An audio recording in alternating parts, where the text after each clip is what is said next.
A number of famous inventors and inventions came from Idaho. When he was 14, Philo T. Farnsworth got the idea of creating television pictures by dividing those pictures into a series of rows. In 1927, he invented a vacuum tube and called it an image dissector, or an early television camera.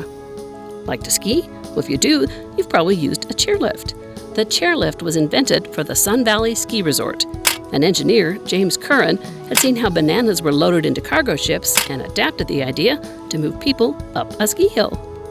And if you've ever had to fight a wildfire, you can thank inventor Ed Pulaski. After fighting in the 1910 fires, he invented a special tool that had an axe head on one end and a cutting tool on the other. It's called a Pulaski, and it's a tool firefighters still depend upon today. For more information about inventions and the scientific method, check out the Science Trek website.